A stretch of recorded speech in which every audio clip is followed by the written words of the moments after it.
Bom dia, boa tarde ou boa noite, dependendo do horário que você estiver nos assistindo. Meu nome é Sérgio W. Soares e estamos dando início a mais um auxílio ao Evangelho no Lar. Este é o de número 73, onde vamos estudar, olha aqui ó, Evangelho segundo o Espiritismo. Estamos estamos no capítulo 9, é aquele que fala assim: bem-aventurados os que são brandos e pacíficos. E hoje estudaremos o item 6, que fala sobre a afabilidade e a doçura. Então, é isso aí que nós vamos trabalhar no estudo de hoje, tá ok? Muito bem. A nossa página na internet, você está vendo aí, ó, www.evangelhonolar2012.blogspot.com. Entrando lá, o que é que você vai encontrar? Toda semana, toda sexta-feira, um novo estudo. Esse que a gente está fazendo aqui agora. Além do Evangelho, do vídeo, você vai encontrar o texto do Evangelho. Vai encontrar o texto da página de preparo. Hoje, por exemplo, vai ser do livro Fonte Viva, do Emmanuel, psicografado pelo Chico Xavier. Encontra o texto do Evangelho, o texto da página de preparo, o significado das palavras mais difíceis. A gente coloca ao lado de cada uma delas, em parênteses, tudo mastigadinho. O passo a passo de como fazer o Evangelho no lar. Você vai encontrar lá também. Tem ainda o Tira Dúvidas. Como é que eu faço para tirar dúvidas? Você pode mandar um WhatsApp para a gente. E qual é o WhatsApp? Você já está vendo aqui na tela, ó. 21 99 247 5631. Vou repetir. 21 99 247 5631. Para quem está fora do Brasil, tem que botar o sinalzinho de mais e o número 55, que é o código brasileiro. E aí coloca 21 99 247 5631. A gente sempre responde todas as perguntas sem exceção. Pode demorar um pouquinho, mas todas as mensagens são respondidas, tá bom? Mas tem gente que prefere o bom e velho e-mail. Então, qual é o e-mail? Você já está vendo aí, ó. O e-mail amor, perdão e fé @gmail.com. Pode mandar também a sua mensagem, que a gente sempre retorna, tá? É sempre uma alegria muito grande poder ter esse contato aí com cada um de vocês. A gente informa também que esse estudo está lá no Facebook. Nós temos uma página no Facebook com o Evangelho no Lar. E qual é a página? Ó, já está vendo aqui também. facebook.com/Evangelho no Lar 2012. Tudo junto. Muito mais do que curtir, compartilha. Leva adiante a ideia do Evangelho no Lar. Seja um instrumento de ajuda, de auxílio aí ao teu próximo, né? Vamos passar cada vez mais esses valores morais que o Cristo nos trouxe. Levar adiante, né? Colocá-los na prática em nosso dia a dia e levar adiante para as pessoas. É muito legal a gente poder ter essa boa vontade, essa iniciativa, né? E nós vamos nos tornando pontinhos de luz para várias pessoas. É muito interessante a gente fazer isso. Informamos também que esse estudo ele é transmitido na Rádio Espiritismo. Olha aqui o link: www.radioespiritismo.com.br. Então, você pode colocar lá, pode participar. Eu fecho aqui essa primeira parte comentando que estamos com a ideia de transmitir ao vivo a gravação do Evangelho no Lar, provavelmente na segunda ou na terça-feira de manhã, e gostaria de ter a participação de vocês, se vocês acham legal, se não acham, se vão participar, o melhor dia, o melhor horário, enfim, mandem mensagens aí, principalmente pelo Facebook, tá bom? E diante disso, vamos dar início ao estudo de hoje com a prece de abertura. Vamos lá então. Querido Deus, Mestre Jesus, espiritualidade amiga, benfeitores, nossos anjos da guarda, obrigado por mais esta oportunidade que nos é dada para sermos instrumento de ajuda, de auxílio, de estarmos aqui aprendendo. Agradecemos a presença dos anjos guardiães que aqui se encontram desde cedo, preparando, harmonizando este ambiente, e que possamos todos, encarnados e desencarnados, assimilar os conteúdos do estudo de hoje e principalmente colocá-los na prática em nosso dia a dia. Mais uma vez agradecemos e que possa o estudo de hoje transcorrer num clima de muito amor, de muita paz, de muita alegria. Que assim seja, graças a Deus. Muito bem, tendo feito aí a prece de abertura, vamos para a página de preparo do livro Fonte Viva, tá? O autor é o Espírito Emmanuel e foi psicografado pelo Chico Xavier. Então, capítulo 180, Natal. Vamos ver então o que o Emmanuel tem para nos falar sobre isso. Ele começa com uma citação de Jesus, que foi anotado por Lucas, no capítulo 2, versículo 14. O que Jesus falou? Glória a Deus nas alturas, paz na terra e boa vontade para com os homens. Então, o Emmanuel começa explicando o seguinte: as legiões angélicas junto à manjedoura, anunciando o grande renovador, não apresentaram qualquer palavra de violência. O grande renovador, a chegada do Mestre Jesus, e não falaram qualquer palavra de violência. Glória a Deus no universo divino, paz na terra, boa vontade para com os homens. Isso, nos dias atuais, pela própria física quântica, pela própria lei da atração, já é esclarecido. Repara, lá atrás eles já sabiam e utilizavam isso. Não apresentou qualquer palavra de violência. Por quê? Quando você fala uma palavra de violência, você está dando foco, dando energia à violência. A gente precisa criar o hábito de trabalhar pensamentos positivos.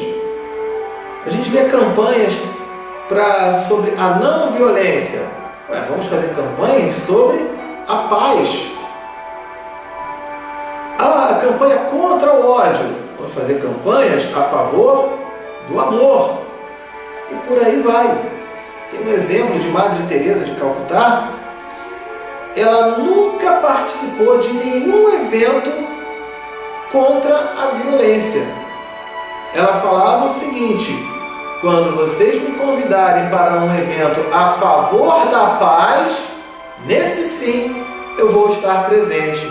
Olha a sabedoria dela, né? Então, isso aí já é colocado e o Emmanuel faz esse comentário. E ele continua, né? O Pai Supremo, concedendo a nova era de segurança e tranquilidade ao mundo, não declarava o embaixador celeste investido de poderes para ferir ou destruir. Tá, então isso aqui veio dos anjos, né? No nascimento de Jesus. Eu falei errado, não foi a citação de Jesus. Mas então, o Pai Supremo, ele chegou para esses espíritos, anunciando a chegada dele, nada de ferir ou destruir.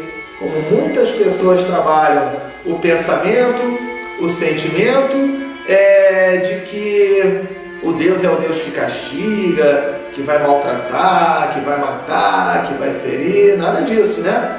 Então, ele coloca: Também, em nenhum momento Deus mandou esses espíritos amigos, o embaixador celeste, falar sobre castigo ao rico avarento.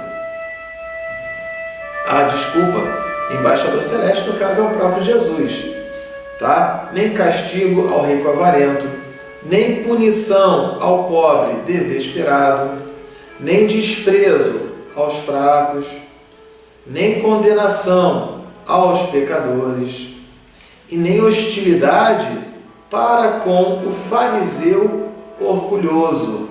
Quem era fariseu? Fariseu era um membro, de um grupo de judeus que obedecia aquelas leis religiosas com a maior rigidez, tá?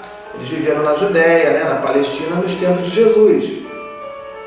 Não mantinham relações com os não crentes ou com os judeus que eram estranhos ao seu próprio grupo. Então, o fariseu, ele se achava muito mais justo, muito mais santo do que os outros em geral. Então ele chegava: eu sou fariseu, eu não vou conversar com quem é pobre, eu não vou conversar com quem não é religioso, com quem não vai ao templo, com quem não faz isso. O cara era desse jeito. O que mostra que era uma atitude que não era nem um pouco cristã. Jesus nos falava, todos nós somos iguais, a gente vai conversar assim com o próximo, seja ele num padrão financeiro mais elevado ou inferior, seja ele num padrão cultural mais elevado ou inferior, não tem problema, vamos falar com todos eles, Já o fariseu ele colocava, não, só com quem é, dessa elitezinha aqui. Tudo bem, mas nem por isso Jesus os tratou com hostilidade. E ele coloca, nem anátema. Anátema quer dizer o quê? Maldição, reprovação, excomunhão contra o gentio inconsciente. É aquele idólatra, aquele sujeito que fica idolatrando, então que ele dá mais atenção para ficar idolatrando do que praticando. E nós temos muitas pessoas que fazem isso, E fica aqui, louvado seja, louvado seja, louvado seja, e não sei o que lá. Aí pega lá, tem a imagem de Jesus aqui, aí ele se ajoelha, faz sinal da cruz, faz um monte de rezinho, um monte de coisa, como se isso fosse resolver. Veja, trabalhar a sua fé é importante, não tem problema nenhum. Mas e a parte moral? E a parte prática no dia a dia? O que adianta eu fazer 500 Ave Marias, 300 Pai Nossos e tal, mas eu não trabalho a minha transformação, a minha reforma íntima, a minha mudança de atitude, sendo mais caridoso, mais atencioso, mais amoroso, mais paciente, mais tolerante. Se eu não trabalhar isso, não vai ter resultado nenhum. E a pessoa continua lá, fazendo lá os pedidos e tal. O evangelho vem do grego evangelium, que significa boa nova, tá? Essa boa nova foi o quê? O que Jesus nos trouxe com o objetivo de enterrar aquele Deus do Antigo Testamento, que era um Deus que mandava matar, em nome de Deus tinha que matar, tinha que assassinar, tinha que punir, tinha que conquistar território, tinha que ter guerras e tudo mais. A gente tem aqui uma palestra chamada A Bíblia em seus aspectos morais e culturais, que a gente mostra, esse Deus ali que não tem nada a ver com o Deus verdadeiro.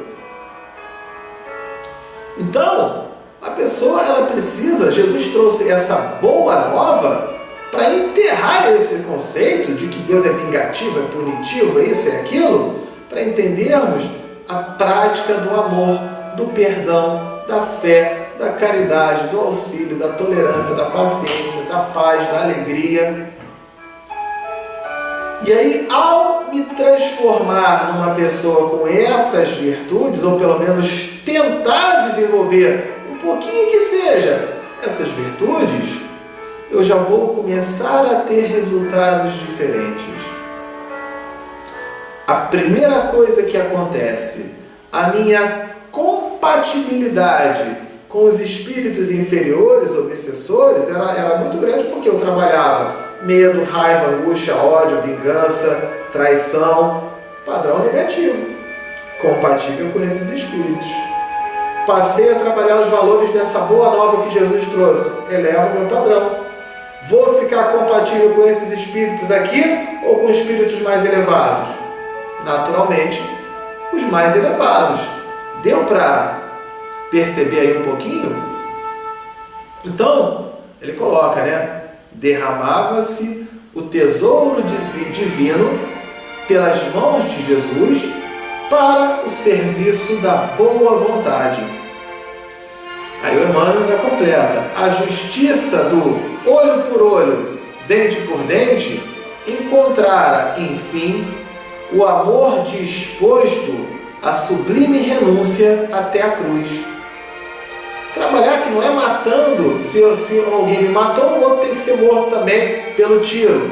Não é necessariamente assim, tá? Homens e animais assombrados ante a luz nascente na estrebaria assinalaram júbilo, alegria inexprimível. Então ali, né, quando veio Jesus na manjedoura, a energia, a luz que aquele espírito tinha, trouxe uma alegria, uma paz que não se encontra palavras para narrar isso. O Emmanuel, ele comenta, né, que ele foi o senador Públio Lentulus na época de Jesus, e quando ele teve um instante de convívio com o Cristo, com Jesus, aquilo foi uma energia tão valiosa para ele, que a reforma íntima dele, a transformação dele, ele considera assim, antes dali e depois daquele momento. Vou continuar. Daquele inolvidável, inesquecível momento em diante, a terra se renovaria. Com a chegada do Mestre Jesus, a terra se renovaria. Embora a gente reclame muito das situações do dia a dia, dos fatos, do que acontece, né? Ocorreu sim uma transformação. Não está completo esse processo de transformação, que deixamos muito claro isso. Está em desenvolvimento. E aí ele coloca: o algoz, o inimigo, será digno de piedade. O inimigo converter-se-ia em irmão transviado. Desculpa. O criminoso passaria a condição de doente. Fazem o mal, cometem esses erros, não é necessariamente por maldade, mas é por ignorância, por desconhecer as leis divinas, as leis naturais e as suas consequências, por esses erros, por essas faltas, por essas ações. Consequências não quer dizer que seja punição ou castigo, não. É lei de causa e efeito. Se eu plantar laranja e na hora de colher eu colher laranja, não é punição e nem castigo, é porque eu escolhi plantar laranja. Só por isso. Se eu plantar maracujá, eu vou colher maracujá. Não é um castigo ou uma punição colher maracujá. Eu escolhi plantar maracujá. Se eu escolher plantar o bem, eu vou colher o bem. E se aquela pessoa escolher plantar o mal, ela vai colher o mal para ela. Não necessariamente na mesma moeda, olho por olho, dente por dente. Mas ela vai criar um débito onde ela vai ter que quitar, resgatar aquele débito. Seja através do sofrimento, ou seja, trabalhando em favor do próximo, como instrumento de ajuda e de auxílio ao seu próximo. Percebe aí? É isso que ele coloca. E aí, ele ainda continua. Em Roma, o povo gradativamente extinguiria a matança nos circos, Porque matar em circo romano, naquelas arenas, Coliseu, aquela coisa toda, né? Era considerado como ver uma partida de futebol no final de semana. Era um grande momento de distração e até de alegria para aquelas pessoas. O imperador, né, ele se sentia o máximo com aquele dedinho assim, né? Esse sujeito vai ser condenado ou vai ser absolvido? Aí ele ficava com o dedo assim, aí ele fazia assim ou assim, né? Quando ele fazia assim, que era para matar o pessoal, parecia um gol do Brasil na Copa do Mundo. Olha só que situação. Já não temos mais isso hoje, né? Que bom. Houve um avanço, um progresso, mas já está tudo perfeito? Não. Com certeza ainda falta muito mais. Mas daí a gente dizer que não está havendo uma evolução, um avanço, um progresso, é uma outra história. Ele coloca aqui, né? Em Sidom, os escravos deixariam de ter os olhos vazados pela crueldade dos senhores. Então o escravo tentou fugir ou fazer alguma coisa, ele era cego, enfiava uma espada no olho do escravo. Em Jerusalém, os enfermos não seriam mais relegados ao abandono nos vales de imundície. Jesus trazia consigo a mensagem da verdadeira fraternidade e, revelando-a, transitou vitorioso do berço de palha ao madeiro sanguinolento, até a cruz. Alguns falam assim, mas como vitorioso se ele foi crucificado? Ele foi crucificado justamente, ele sabia exatamente o tempo certo, o momento certo, e foi a maior prova de que ele se submeteu àquilo tudo, né? Se Jesus transformou água em vinho, ele podia fazer qualquer coisa.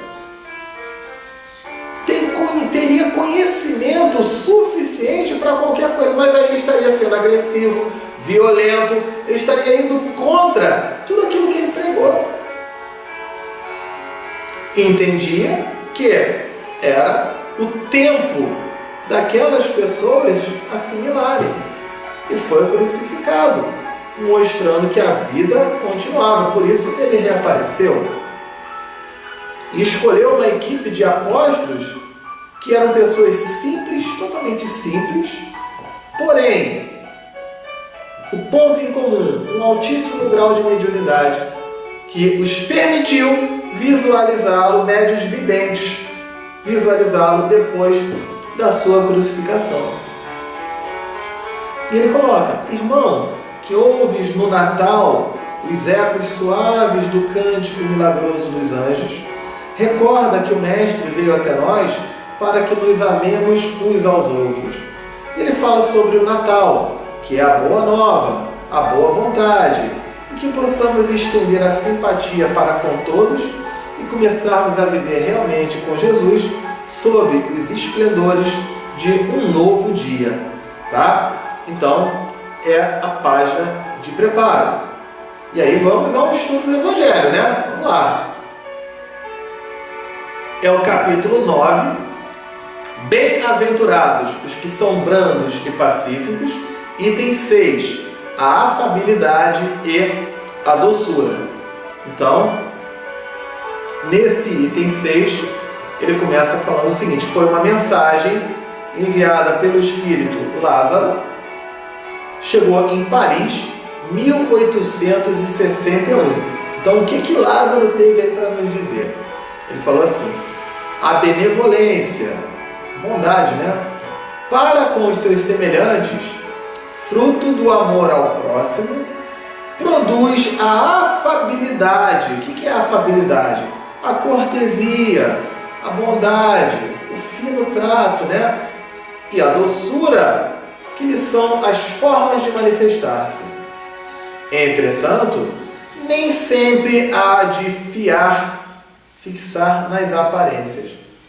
A gente tem muito isso, né? A gente olha logo para a aparência daquela pessoa.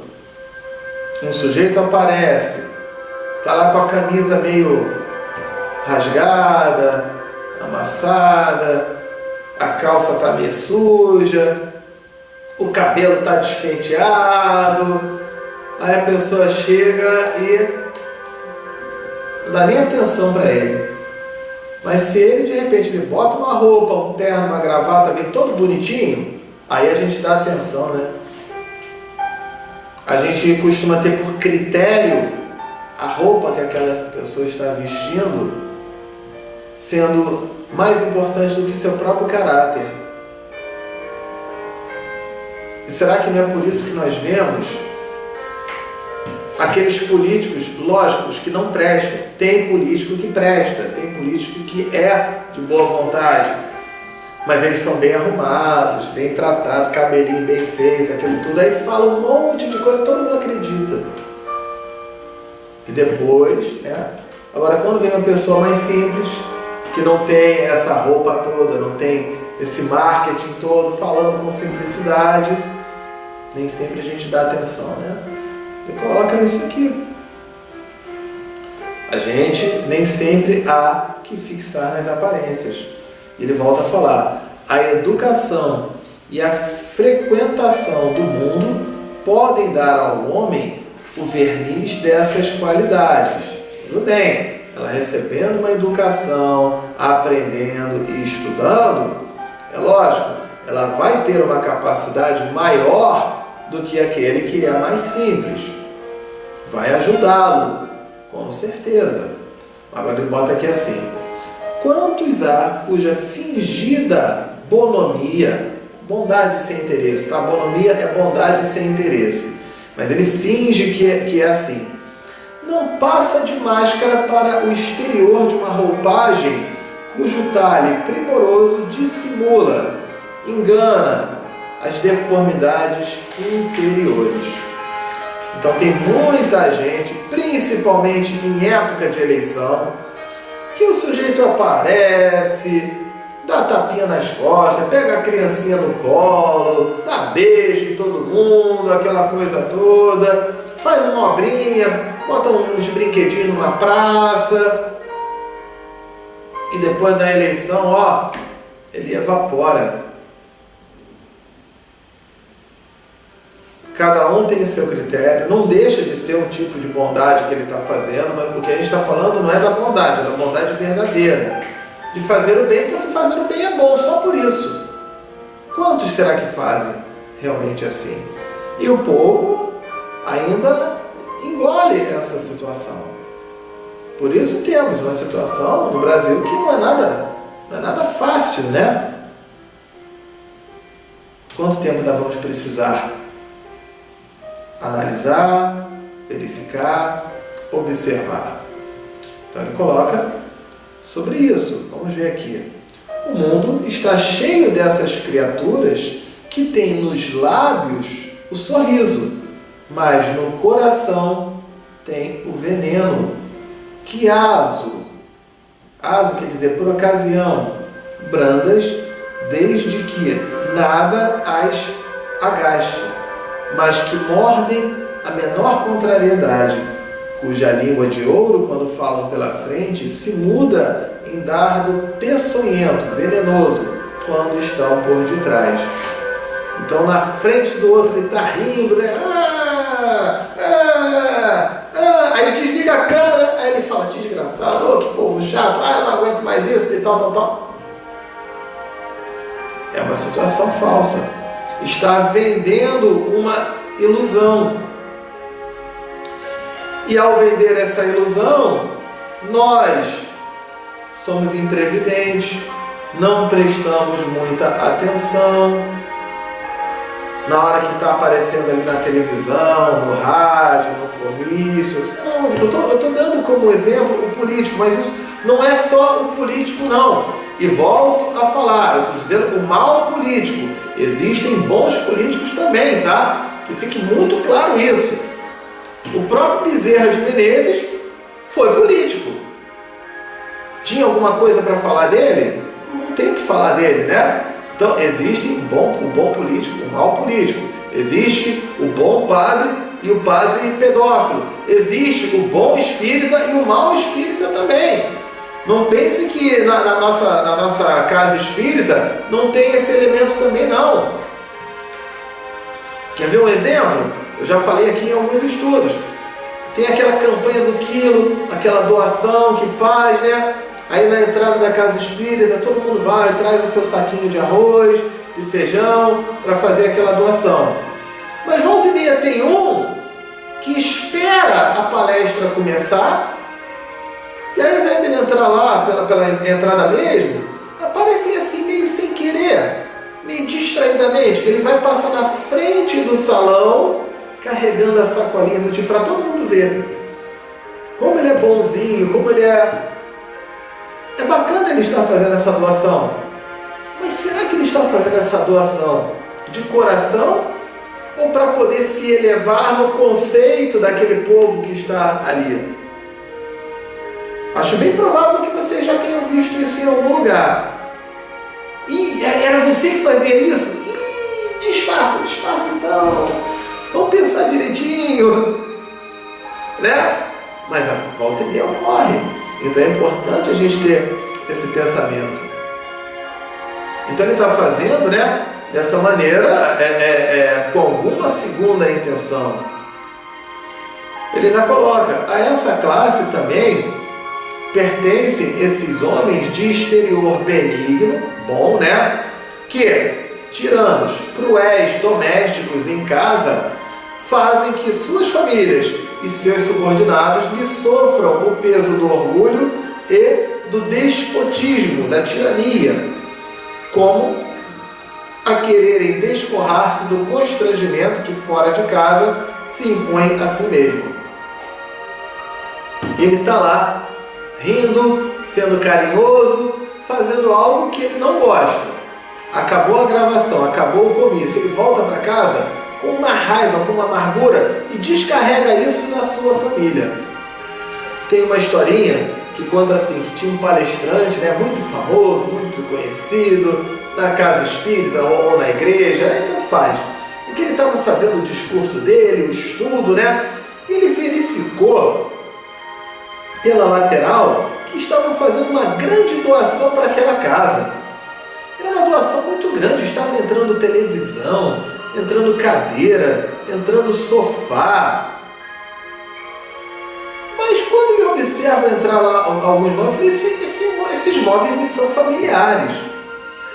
Aí ele falou, peraí, esses móveis são os móveis da minha casa. E em seguida entra a esposa dele de camisola e os filhos de pijama. E aí ele no meio ali do povo falou, mas que isso, mulher? O que está acontecendo? Você está doida? Que negócio é esse que você está trazendo isso tudo para cá? Aí a esposa chega e fala assim, não, sabe o que é? É porque eu tenho dois maridos. Um é o que está aqui na casa espírita, falando essas palavras bonitas, dando atenção para essas pessoas, sendo atencioso com todo mundo, fazendo esse tratamento maravilhoso e tal. E o outro é o que mora lá em casa, que não faz nada disso, muito pelo contrário. Então, o que eu estou fazendo? Eu estou largando lá a casa e estou vindo morar aqui, porque o marido que eu quero é esse daqui, e não o que está lá em casa, não. Olha que constrangimento, né? Olha que situação. E aí, como é que a gente se comporta? Quando a gente sai do nosso trabalho, se aborrece com o chefe, com o patrão, aí pega um engarrafamento, uma dificuldade. Aí a gente chega em casa como? Na hora de encontrar a esposa, na hora de encontrar o marido, na hora de encontrar os filhos. Para quem tem bichinho em casa, os bichinhos da casa, cachorro, gato. Que às vezes, principalmente os filhos, né, as crianças e os bichinhos, vêm com a maior alegria, mas aí o sujeito se estressou tanto no trabalho que dá um passa fora no filho, ou maltrata o bichinho. E aí esse filho vai se tornando uma criança amarga, aborrecida, triste, fechada. Aí daqui a pouco ele começa a ter problemas, aí você vai procurar um psicólogo, um psicoterapeuta, alguma coisa, mas eu não entendo, ele era tão alegre, ficou triste, por que ele ficou ficou triste? Ué, foi você que trabalhou que foi ensinando ele a ficar amargurado. E veja, nunca é tarde para a gente trabalhar esse processo inverso. Nós podemos fazer isso também. Começar a ter mais atenção. Perceber, no dia que eu estiver mais estressado, mais nervoso, ansioso, aflito, é a hora de trabalhar a reforma íntima.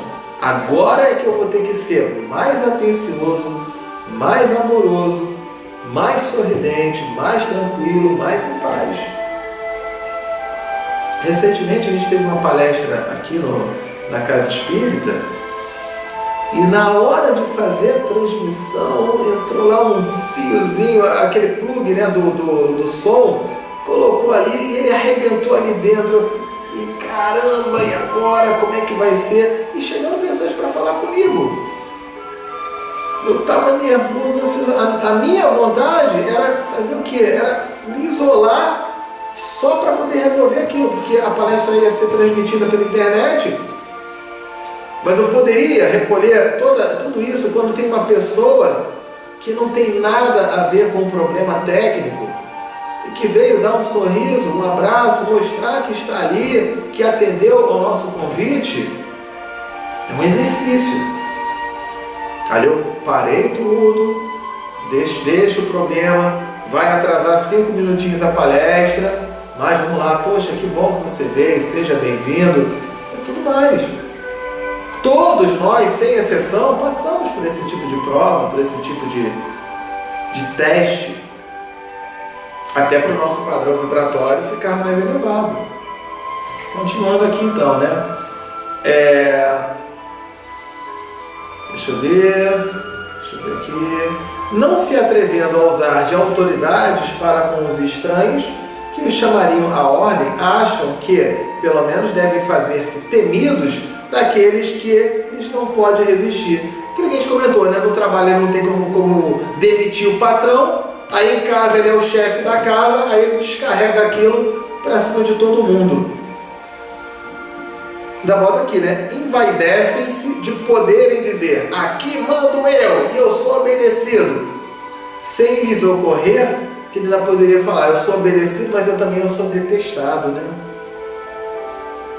Acaba magoando e ferindo aquelas outras pessoas.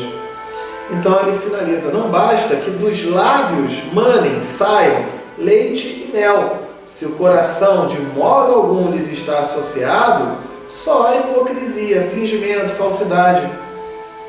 Eu exteriorizo uma palavra, uma frase, mas no meu interior, meu pensamento não tem nada a ver com aquilo. Como é que fica? Aquele cuja afabilidade e doçura não são fingidas, nunca se desmente. Ele nunca vai ser pego em contradição. É o mesmo, tanto em sociedade como na intimidade. Esse, ao demais, sabe que se pelas aparências se consegue enganar os homens, a Deus ninguém engana. E muitas vezes em caso de desobsessão a gente observa isso, né? A pessoa chega, faz aquilo, ajudou, fui presidente de casa espírita, eu fui ajudante, eu fazia isso, eu fazia aquilo. Chega no plano espiritual, se decepciona. Mas cadê as coisas aqui? Olha, eu fiz tanta coisa boa. Aí vem o mentor ali falando, você fez isso de coração ou fez por interesse? Não, foi de coração. Ah, é mesmo? Você acha que está enganando a quem? Porque lá a gente não consegue enganar. Bom, finalizado aqui o estudo, chegou a hora da prece, né? Pelas pessoas queridas, amigos ou inimigos, encarnados ou desencarnados, eu vou começar a prece. Quando eu disser pausou, aí vocês podem pausar, tá?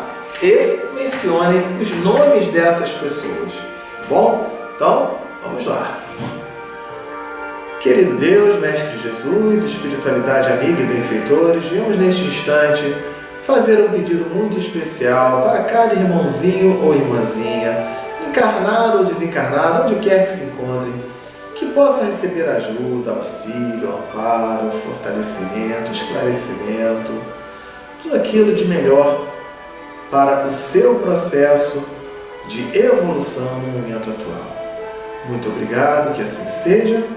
Graças a Deus. Vamos pausar e mencionar os nomes dessas pessoas então. Vamos lá.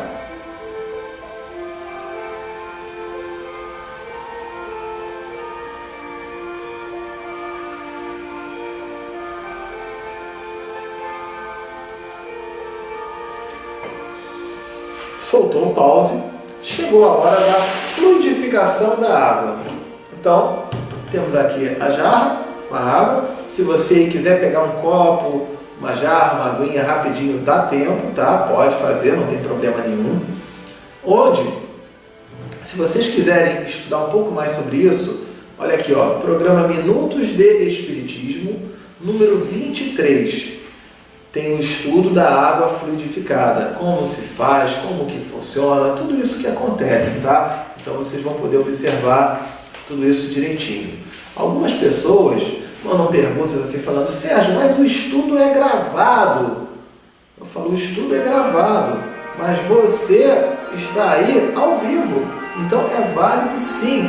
Na hora do Evangelho no Lar, os espíritos benfeitores estão na sua casa ao vivo também. Então é mais do que válido a fluidificação da água, tá? Então pegou aí o copo, a jarra, o vasilhame, vamos fazer a prece. Vamos colocar as mãos sobre essa jarra, tá? Alguns sentem a energia saindo pela ponta dos dedos, então você vai colocar assim. Outros sentem pela palma das mãos, então nesse caso ela pode colocar assim. Mas Sérgio, eu não sinto nenhum nem outro, como é que eu faço? Segue a tua intuição então, não tem problema, tá? Para quem não tem essa sensibilidade, não há problema algum. Vamos colocar aqui as mãos e fazer a seguinte prece. Querido Deus, Mestre Jesus, espiritualidade amiga e benfeitores, viemos neste instante pedir-lhes para que possa esta água, neste momento, receber os melhores fluidos, as melhores energias e vibrações, de forma que ao contato dela com nossos organismos possa nos proporcionar tudo aquilo de bom, de importante ou de necessário a cada um de nós. Muito obrigado, que assim seja, graças a Deus. Então, fiz aqui a fluidificação da água, estou colocando aqui no meu copo. Saúde.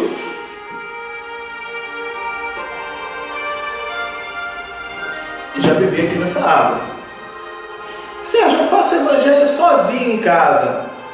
Eu posso colocar essa água para o meu filho, para minha esposa, para as pessoas? Pode. Deixa guardadinho e coloca. Mas tem que tomar hoje a água? Não necessariamente. Pode botar na geladeira. Pode até ir tomando durante a semana, cada dia tomar um golinho. Não tem problema. Mas e se eu botar durante a semana e acabar antes do próximo Evangelho no Lar? Quando estiver acabando, acrescenta água. Ela vai se misturar com a água antiga, vai adquirir as mesmas propriedades que foram adquiridas na fluidificação da água, tá? Tudo isso pode ser feito, não tem problema nenhum, ok? Bom, chegamos então ao momento da prece de encerramento, né? Vamos lá então. Querido Deus, Mestre Jesus, espiritualidade amiga e benfeitores, obrigado por mais esta oportunidade de estudo, de auxílio, de aprendizado, de conhecimento, que possamos refletir sobre as lições que foram nos mostradas hoje e, principalmente, colocá-las em prática no nosso dia a dia. Que a cada dia possamos trabalhar os valores do amor, do perdão, da fé, da caridade, do auxílio, da paciência, da tolerância, da paz, da alegria. E que a cada vez que fizermos isso, possamos estar sendo verdadeiros instrumentos de ajuda e de auxílio ao nosso próximo. Agradecemos aos anjos guardiães que aqui estiveram também harmonizando este local e que possamos fazer por onde mantê-lo com esta boa energia e vibração. E que possamos também estar reunidos aqui na próxima semana para mais uma oportunidade de estudo, de aprendizado e de conhecimento. Que assim seja, graças a Deus. Muito bem, né? Estamos finalizando aí o estudo de hoje. Fica aqui um convite para vocês entrarem no celular, na Apple Store ou na Play Store. Vai lá e bota assim, tudo junto. Rádio Espiritismo. Tem lá um aplicativo, baixa no seu celular para você acompanhar a programação. Que tal a ideia? Finalizamos então o estudo de hoje. Fiquem com Deus, tenham todos uma ótima semana. Encontro marcado na semana que vem. Tchau, tchau!